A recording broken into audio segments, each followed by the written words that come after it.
오늘은 치유 2강 예수 그리스도의 유언장이라는 제목으로 우리 함께 하겠습니다. 마태복음 8장 17절의 말씀을 제가 봉독하겠습니다. 이는 선지자 이사야를 통하여 하신 말씀에 우리의 연약한 것을 친히 담당하시고 병을 짊어지셨다함을 이루려 하심이더라. 우리는 많은 사람들이 치유를 받지 못하는 한 가지 이유가 있다면 그것은 치유가 하나님의 뜻이라는 사실을 믿지 않기 때문인 것 같습니다.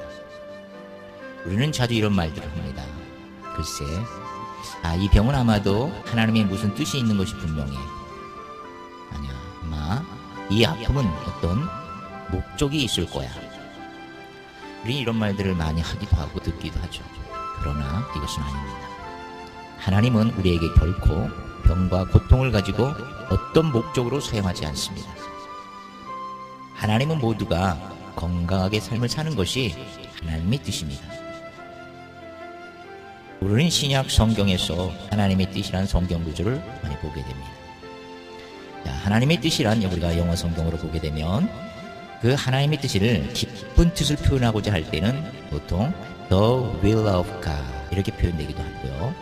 또 일반적으로 많이 표현하고자 할 때는 많이 표현되는 것들이 God's will 이렇게 표현되죠. 우리가 여기서 주목해야 될 것은 will이라는 뜻을 우리가 봐야 될 것 같아요. 우리는 흔히 will 하면 미래의 조동사 무엇을 할 것이다.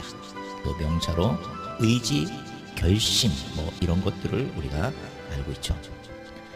그에 반해서 우리가 법적 용어의 명사로 유언장이라는 의미를 가지고 있는 뜻도 있다는 것입니다.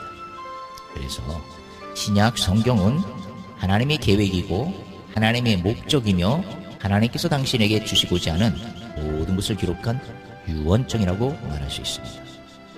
자, 그러면 신약 성경이 하나님의 뜻이 담긴 유언장이며 예수님의 죽음으로 완성되었다는 것을 아주 명확하게 가르쳐주는 우리 구절을 한번 찾아보겠습니다.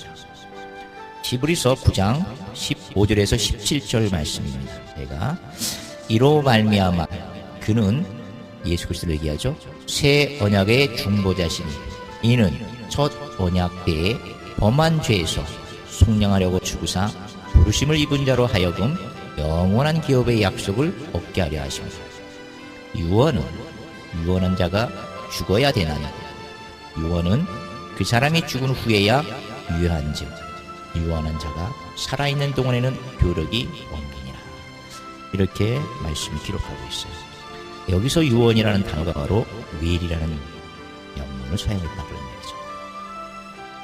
자, 예수님은 새 언약, 다시 얘기해서 새 유언장의 중보자이시고 유언장은 반드시 유언자의 죽음을 통해서만 효력이 발생한다고 히브리서는 이와 같이 기록하고 있습니다. 신약 성경은 하나님이 예수 그리스도를 통해서 인류와 맺은 새 언약, 새 유언장입니다. 예수님이 십자가 죽음이 바로 이 새 언약 유언장을 발효시킨 그 사건이라는 것입니다. 그러므로 치유는 하나님께서 예수 그리스도를 통한 인류 모두를 위한 구속의 계획 안에 들어있는 하나님의 뜻이고 유언이라는 것입니다.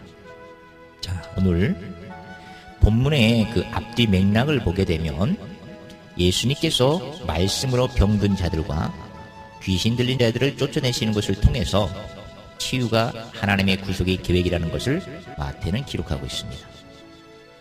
이는 선지자 이사야로 하신 말씀에 우리의 연약한 것을 친히 담당하시고 병을 짊어지셨다 함을 이루려 하십니다. 즉 예수님께서 이사야 선지자의 하신 말씀, 즉 예언을 이루셨다고 합니다.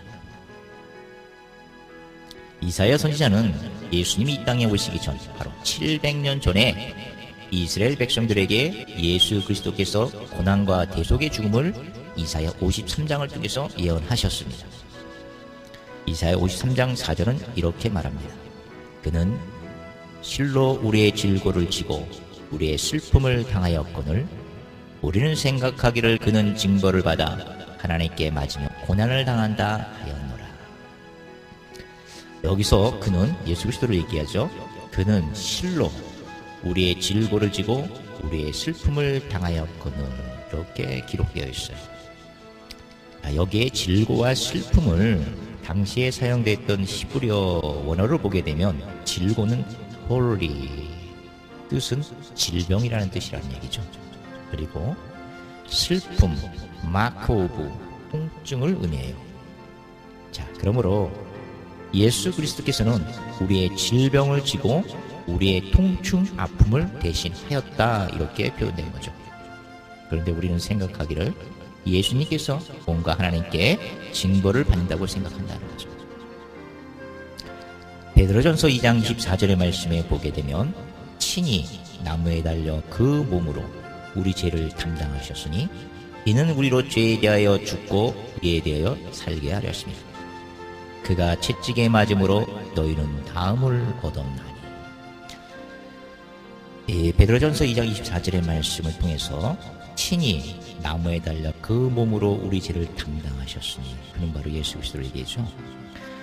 예수님께서 십자가, 즉 나무에 달려 돌아가심으로써 우리의 죄를 대신 짊어지셨다는 것입니다. 이는 속죄 제사를 완성하셨고 우리의 죄값을 예수님께서 대신 지르셨다는 의미겠죠. 우리로 죄에 대하여 죽고 의에 대하여 살게 하려 하십니다. 이것은 예수님의 죽음의 목적을 설명한 부분인데, 예수님의 희생을 통해서 하나님께서 보시기에는 우리는 죄에 대하여 죽은 자, 즉 죄의 권세에서 벗어난 자가 되었고 의로운 삶을 살아갈 수 있는 의로운 자가 되었다는 것입니다. 이는 단순히 죄를 용서받는 것을 넘어 새로운 삶의 방향으로 전환되는 것을 의미합니다. 즉 구원과 거듭남을 이야기하는 거죠. 그가 채찍에 맞음으로 너희는 나음을 얻었나니 라는 말씀 또한 예수님의 고난이 우리의 영적, 육체적 치유를 가져왔음을 선언하는 것입니다. 이와 같이 하나님께서는 구원받기를 원하시는 것에 못지않게 치유받기를 원하신다는 것을 이 성경 말씀을 통해서 말씀하고 계신다는 것입니다. 이제 오늘 당신 마음속에는 치유가 하나님의 뜻이라는 것을 확정지어 놓아야 할 것입니다. 이것이 바로 유언이고 하나님의 뜻이기 때문입니다. 자, 그러면 이제 우리가 함께 이 말씀을 통해서 선포하고자 합니다. 예수님께서 나의 연약한 것을 친히 담당하시고 나의 병을 짊어지셨습니다. 예수님께서 짊어지셨기에 나는 짊어질 필요가 없습니다. 예수님께서 채찍에 맞음으로 나는 나음을 얻었습니다. 나는 묶임에서 풀려났습니다. 나는 자유합니다. 나는 회복되었습니다. 나는 치유되었습니다. 그는 실로 우리의 질고를 지고 우리의 슬픔을 당하였거늘 우리는 생각하기를 그는 징벌을 받아 하나님께 맞으며 고난을 당한다 하였느니라.